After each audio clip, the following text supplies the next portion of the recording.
I think the first thing I want to start off talking about today is home buyers. Then I'm going to talk about home sellers and some steps that you can take and some things that you need to do now that the hurricane has passed. But if you're a buyer, and Mike, I think you can probably talk to this as well. A lot of people will get spooked about buying now because of the storm. They're afraid, oh, I don't want to buy.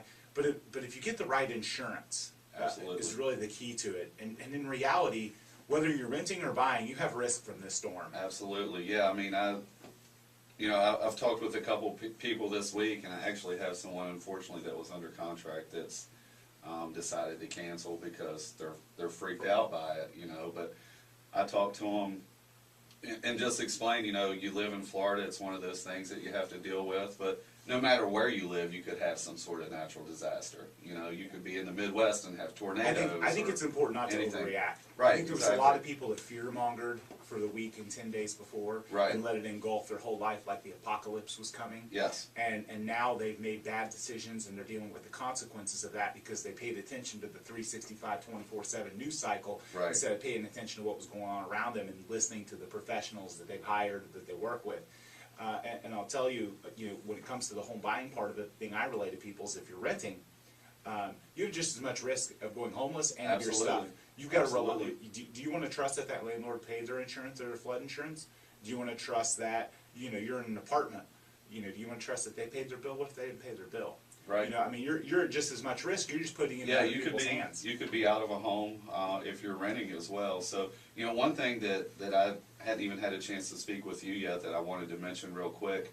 Atlantic Bay is an FHA approved lender. We're a Ginnie Mae lender, meaning we can, a Ginnie Mae lender, we can sell loans directly to the government. So one thing that we can do, there's an actual FHA 203H loan, which is designed for areas that the president deems a disaster area. So some of our counties qualify for that. So I'm still working on getting additional information on it, but if you're in a home that was destroyed, no longer you could be able to refinance repairs. Right, or actually you can buy a new home with an FHA loan with no money down. So there's a lot of options out there. Exactly. Don't just get freaked out and disconnect because the news media and because you buy into all of it. And the reality is we got some damage. There's still a lot of people without power. People's homes were destroyed, lives were destroyed, not nearly as much as it could have been or what was expected. And I think the lesson learned from people, and the lesson I'll tell buyers is do your due diligence. Right. There are going to be some homes out there with roof and storm and water damage that you need to find. But don't freak out, don't overreact, don't just not buy because of storm, because the reality is you have just as much risk of your life and of your belongings in an apartment. The difference is in your own home, you can put up protection devices, you can buy your generator, you can put up shutters, you can extra insure it, and you can make sure to pay your own bills versus relying on someone else. So when I hear the people that say, oh, and I get it if they move, but if they say, oh, I'm just going to keep renting and not buy because of the storm, that's just stupid. Right. I mean, in reality, there's no logic to it. It's just letting fear control your life, because the reality is you're just as much at risk renting somewhere. Now, granted, if you say I'm going to move out of the area and I don't want to live here, okay, that's a whole different conversation. And if that's the choice you make, great.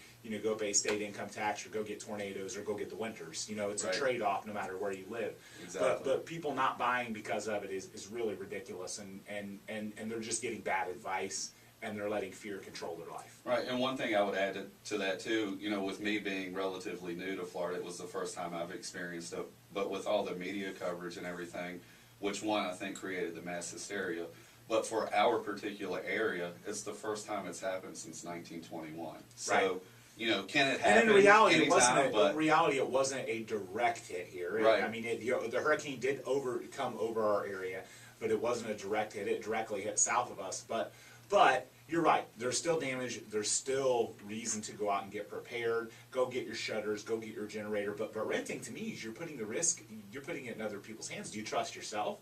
Look, if you don't trust yourself to protect yourself against risk, then don't go buy a house. Right. If you just don't trust yourself, then keep renting.